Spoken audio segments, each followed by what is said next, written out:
It's Friday, everyone. What do we do on Fridays here at the Hint Hive? That's right, we smash the patriarchy.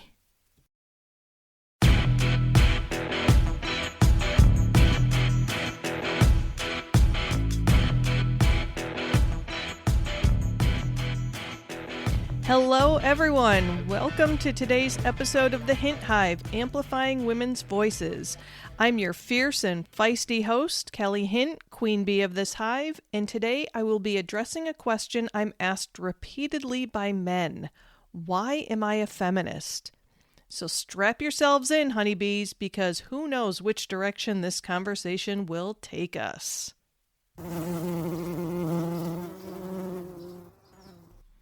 So, given all the buzz over women choosing to be alone in the woods with a bear rather than a man, I figured I'd revisit the topic of feminism. A couple of months ago, I did an episode on feminism and feminist theory, which was pretty information heavy, so today I'm going to be taking the conversation to a more personal level. On many occasions, I have been asked by people why I'm a feminist. Sometimes it's out of sheer curiosity, but other times the undertone is a bit harsh and aggressive. I've defended my position multiple times over the years until I came into my power, and I realized that I don't owe anyone an explanation. I've spent several years trying to undo the decades of experienced misogyny that came to shape my thought processes as well as my life experiences.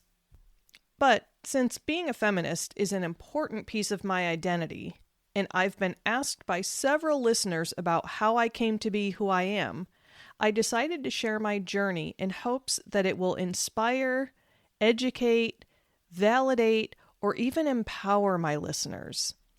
I'll warn you, the story isn't always pretty, so this is a good place for a trigger warning.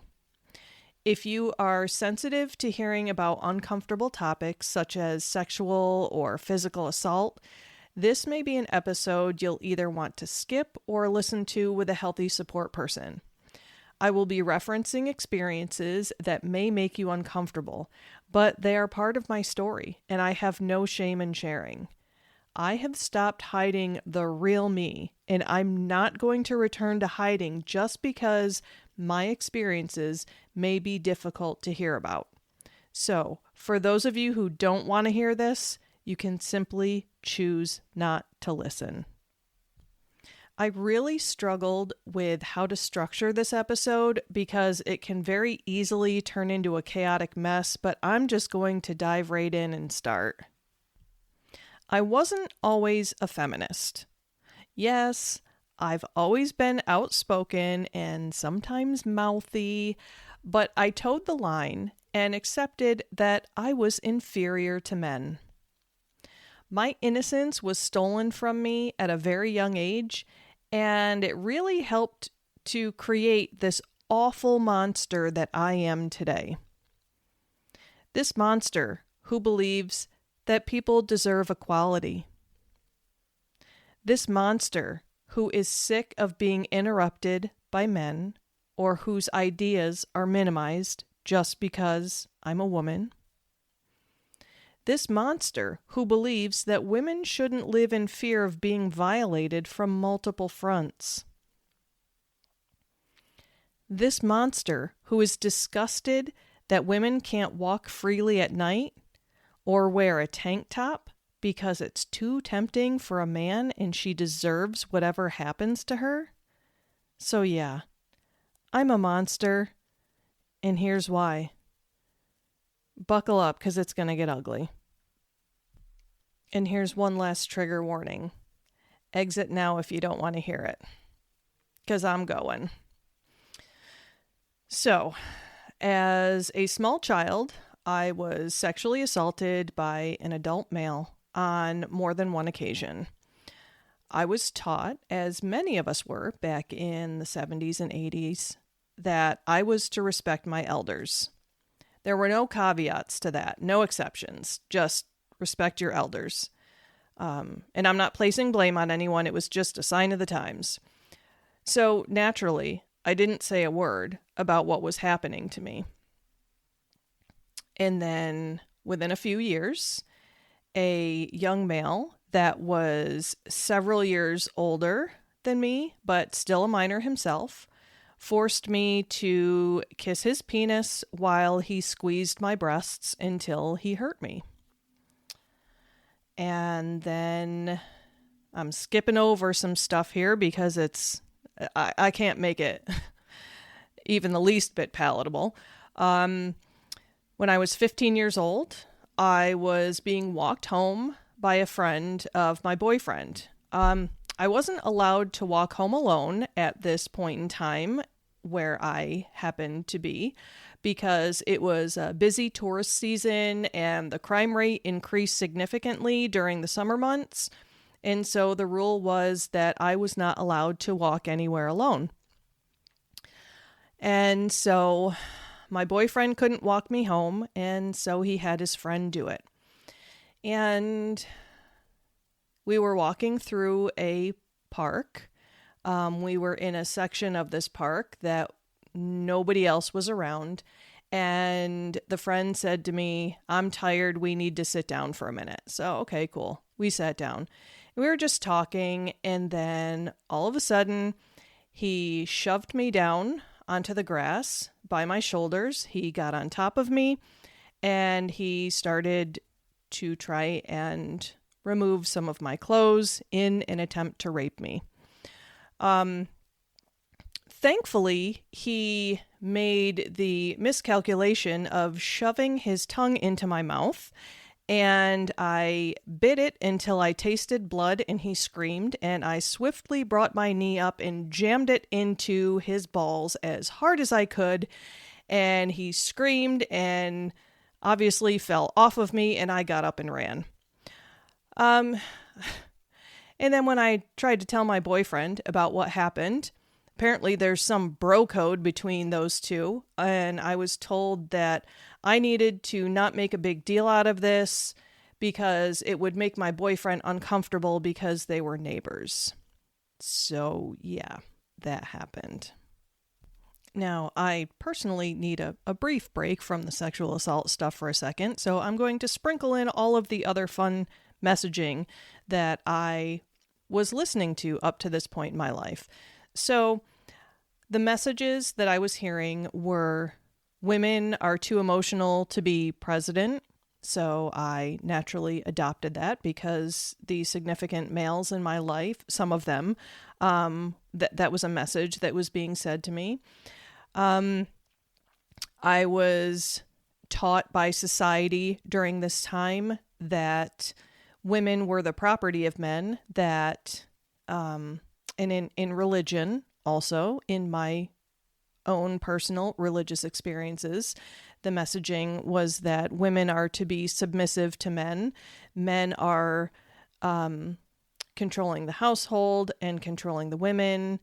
And as a matter of fact, at this point in my life, after I had just endured an attempted rape, women were allowed to be raped by their husbands. So at the age of 15, my worldview was that I had done something wrong.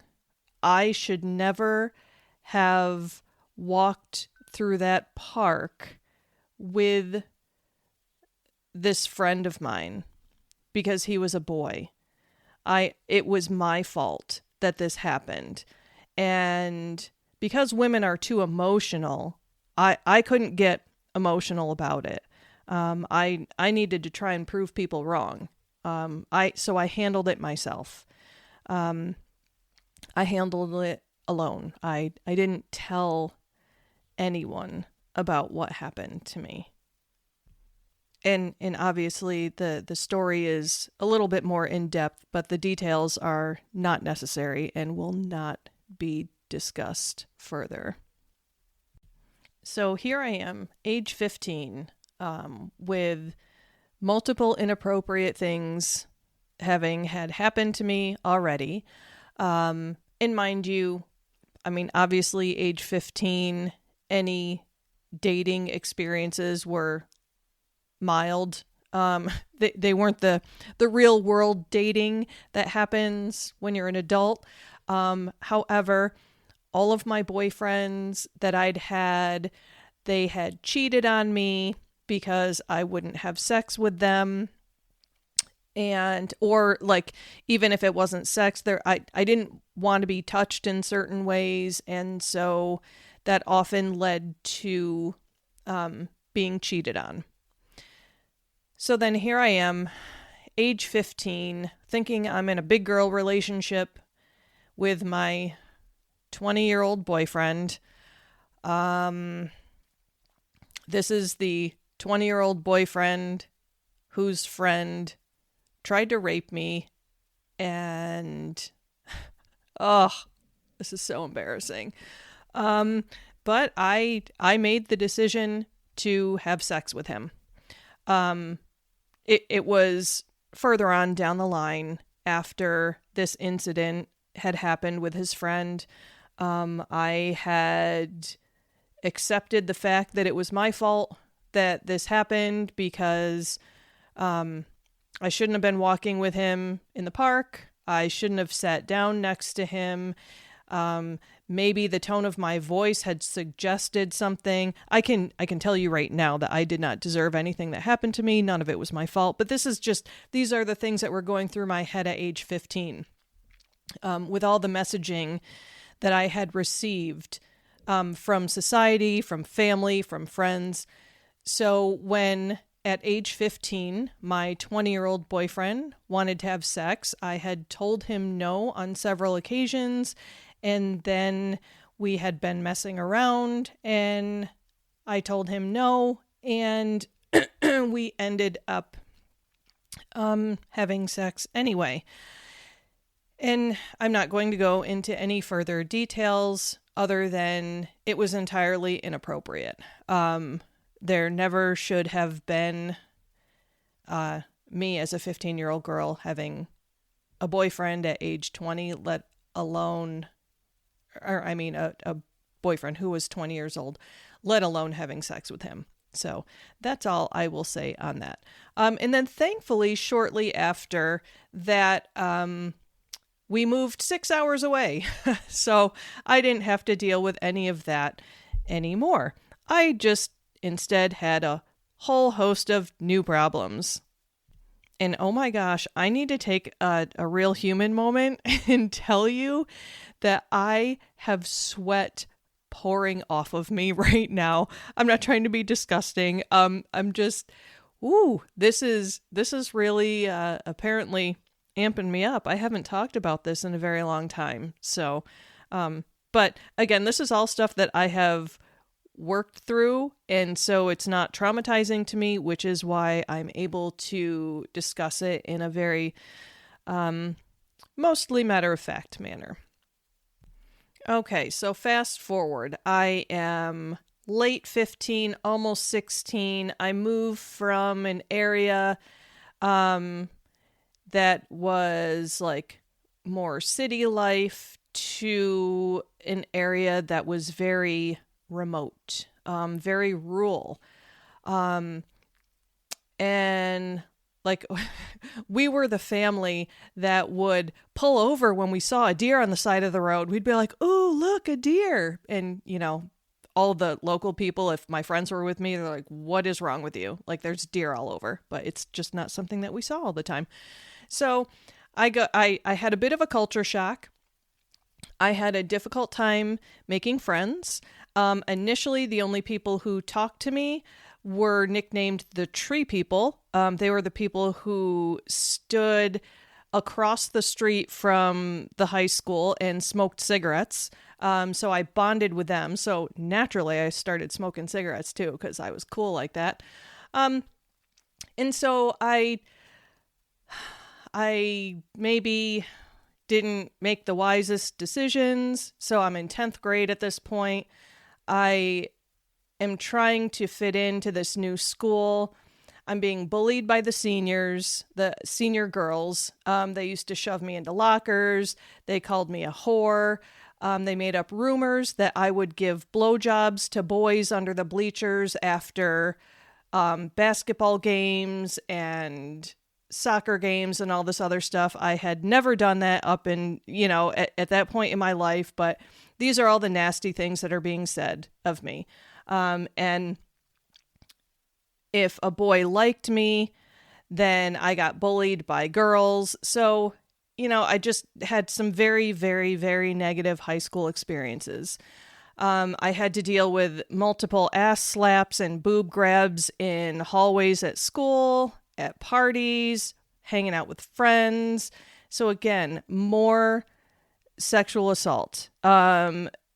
Granted, given what I had experienced up to that point in my life, this was minor. Like it didn't even register to me that it was problematic. Let that sink in for a minute. There were people who were grabbing me in private areas, and it did not register as a problem because women basically were just properties of men in my mind at that point. And I'm going to skip over all of the unnecessary stuff that I don't really want to talk about, and we'll move into my senior year. So I start freaking out about what college am I going to go to? Because I did not come from a family of money, so my options were limited to what financial aid would cover. But I didn't know what I wanted to do. I was really, really struggling with that. I mean, I knew what I wanted to do, but I didn't have the confidence that I could do it because I was a woman and my place was not to be very successful in a career. Like being career driven really wasn't huge in the mindset. And I'll explain a little bit of that in a second. Actually, I'll just explain it now. So I went to my guidance counselor and he was a man. And I was telling him that I was freaking out. I didn't know what I wanted to do. I kind of knew what I wanted to do, but I didn't have the confidence to do it. And despite the fact that I had excellent grades, I was a very intelligent person, my guidance counselor told me to stop freaking out about it because I can just find a man to support me. He said I can learn my place and get married and have kids. So I needed to stop worrying about college. Okay. Yeah. Why am I a feminist? So fast forward to graduation night, another sexual assault after some poor decision making on my part by getting drunk. So like many people on graduation night, I imbibed in too much alcohol, and a friend of the family was in charge of driving my friends and I around. So we at least had that good decision. She was sober. She was not a senior. She was somebody who volunteered to be the designated driver. However, I ended up drinking too much because I didn't have tons of experience with drinking. And I was sexually assaulted in the back of my own car. And no one did anything about it. So yeah, I protested, but I was too drunk to fight the person off. And so yeah, that happened. And of course, in addition to the fun sexual assaults that continued, but more, they were more minor. There were no more serious incidents. I can't believe listen to me. I'm minimizing it. Throughout several years following, there were still, the ass slaps, boob grabs, all that fun stuff. But I'm going to skip over all that. So in addition to all of that, there were 2 physical assaults by boyfriends. One of them, I was breaking up with him, and so he smashed my head into a window. And of course, I still followed through with a breakup. I especially followed through with a breakup after that because nobody puts their hands on me. And then the other boyfriend, he ended up, we were talking about something. I was asking him about something. He didn't want to talk. And I said, can't we just talk about this? And he picked me up by my arms and physically, literally threw me out of his room and into a wall. And thankfully, I broke up with him also. Because I by that point, I was done. I was done with men putting their hands on me in ways that I did not want them to. So I'd had enough. And if any of you listened to last week's episode where I talked about infidelity and how I unfortunately was both a victim and a perpetrator, I hope that some of this gives you a little bit more of an explanation as to why I struggled in that area. My past experiences with sexual assault shaped my own sexual functioning, or should I say dysfunction. And so I had a lot of stuff that I had to work out, and it affected my marriage. I ended up marrying a wonderful, wonderful man. Our marriage was not without problems in the beginning. We were both incredibly immature. We were very, very young. We ended up, basically growing up together, and thankfully we made it through a lot of hard work and communication. But still, my past really contributed to so much dysfunction in my life. I thought that women were just basically property. That's how I was treated by men until I got married.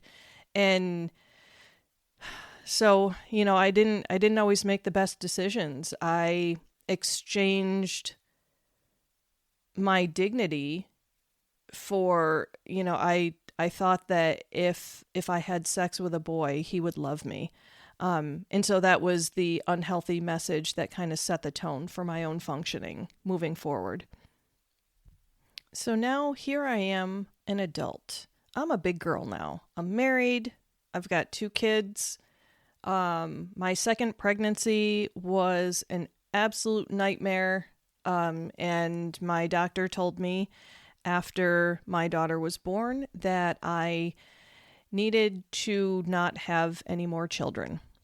And so my husband and I discussed options, and I was talking to my doctor about maybe getting my tubes tied. And I was told that I would need permission from my husband to get my tubes tied. So, needless to say, that pissed me off because by that point, like I said just a minute ago, I'd had enough. I was done with this nonsense. And so my husband and I talked it over, and he made the decision to go get a vasectomy. And guess what? Nobody asked my permission for him to get a vasectomy. And it's not like he was 20 years older than me. It had nothing to do, it was not an age issue. It was a gender issue. My husband could get a vasectomy without my say, but I could not get my tubes tied without his. Why am I a feminist? And then we'll fast forward some more. So the older I get, the crankier I am getting, the more determined I am getting to not allow men to control my life. So I get a call from a telemarketer. Normally I don't answer the calls, but sometimes I do.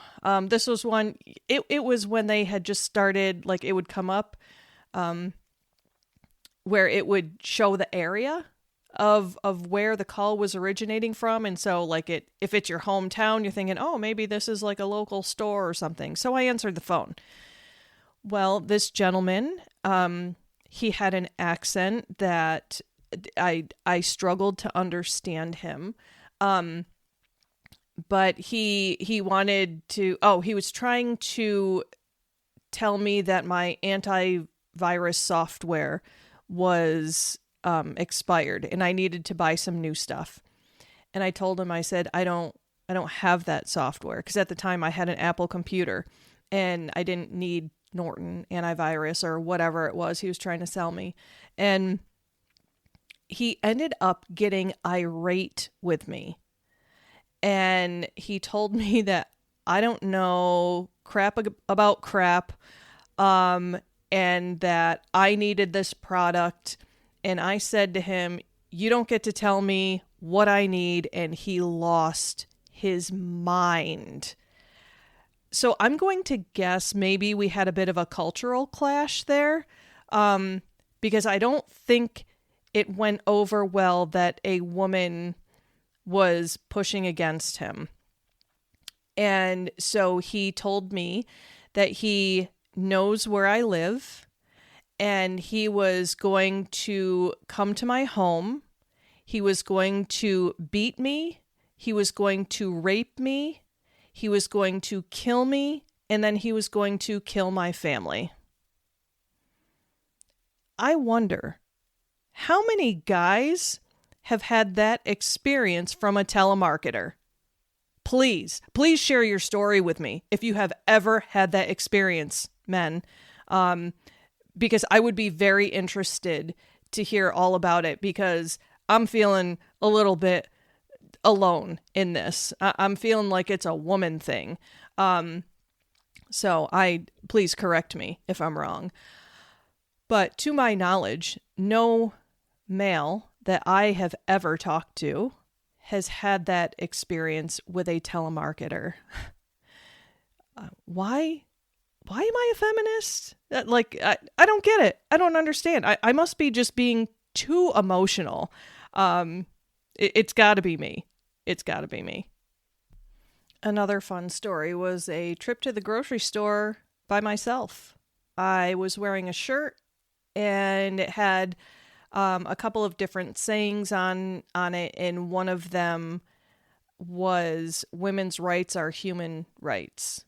And a man at the grocery store told me that I needed to learn my place as a woman. This just happened within the last few years. Again, why the hell am I a feminist? Why should I be fighting for equality? You know, I mean, we're equal, right? Right, ladies? Do you feel equal? Do you feel safe walking out in parking lots? Guys, were you ever instructed how to hold your keys in a certain way in between your fingers so that when a man tries to rape you, you could have half a chance at maybe injuring him and escaping? Yeah, we've got equality, don't we? So obviously, in the interest of time, I have left out multiple more experiences, but we just can't get there today. Sorry. I know you want to hear more depressing crap about the oppression of women and the horrible things that have been done to women. But I've got one more. And this is just something that has happened recently. Well, it's been happening for the last couple of years, but I had a recent incident that I'll share. So, as like one of my professions is that of a coach, and in addition to being a therapist, I provide coaching services, and unfortunately, that has come along with being constantly bombarded on Instagram in my direct messages by men trying to tell me how to run my business. And it always starts out the same way. Hey, I noticed your content. It looks great. Can I ask you a question? And so I always respond, sure. You know, you can ask me a question. I'm approachable.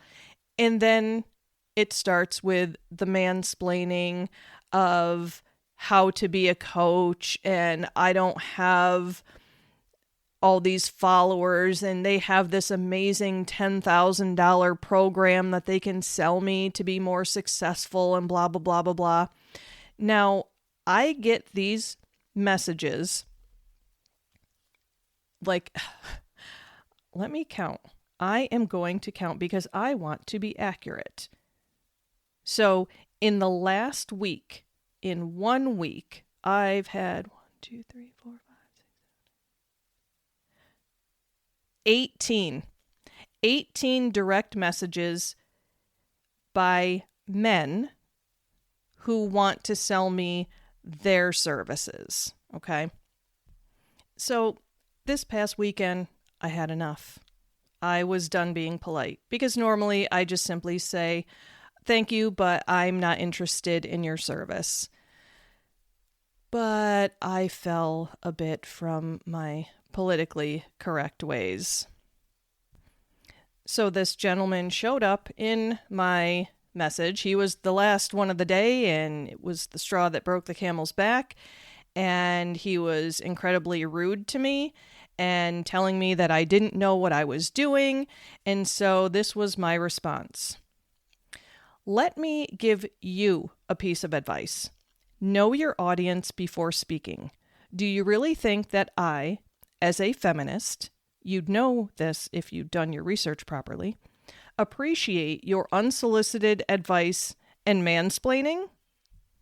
Usually, I'm not so direct, but I'm very tired of men dropping into my DMs and trying to, quote, teach me something. I do not use this platform to sell my services. I have a full and very busy practice. My Instagram is for fun and connected to like-minded people, not to be a grimy salesperson. I don't post regularly because I am too busy doing actual work.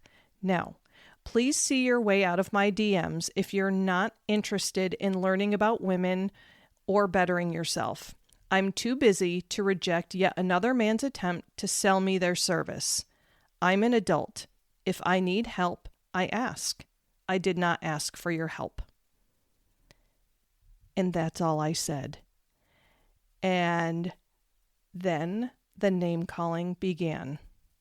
He called me all kinds of names, and I'm not going to go into the back and forth, but it was awful. So, why am I a feminist, you ask? How the hell can I not be?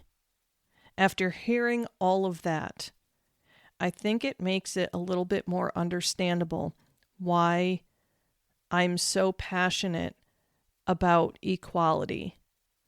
And it's not just equality for women, it's equality for all. I am sick and tired of entitlement. I'm sick and tired of the status quo. There's no reason to treat each other the way we treat each other. And there's definitely no reason for a little girl like myself to grow up feeling inferior to men, to feeling as if I am less than, to feeling as if I deserved the awful things that men did to me. That, my listeners, is why I am a feminist, and I will never stop. I will never stop fighting for equality. I will never stop pushing against the patriarchy. I won't. I'm not going to do it. And as we've come to the end of the episode, I have run out of time to provide some information. And actually, you know what? I'm not even going to bother. I already provided the information I needed to provide in a previous episode. I don't need to defend with factual pieces of information. This was about me sharing my story. I will, however, I think I'm going to put a little prequel up. So if you're listening to this episode, you probably already heard the prequel to it. Unless I decided not to do it. We'll see. So, I am a feminist because I refuse to accept anything less than equality, because I believe in the power of women to change the world, because I know that together we are unstoppable.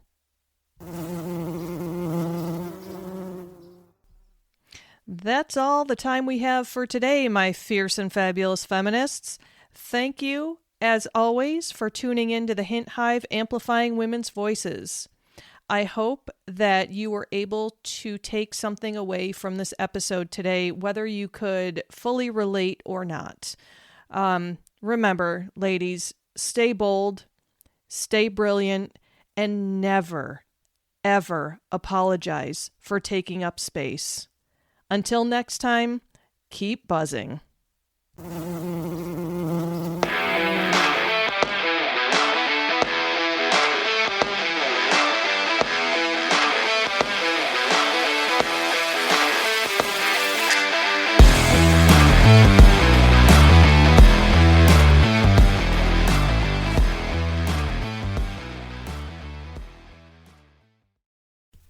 This podcast is powered by Kelly Hint Empowerment Coaching, as well as Kelly M. Hint LMHC and The Cranky Counselor. To find out more about coaching services, head over to CoachKellyHint.com. If you'd like to know more about the psychotherapy services I offer to individuals within the state of New York, you can check out KellyMHint.com. And if you'd like to learn more about aromatherapy, you can check out TheCrankyCounselor.com.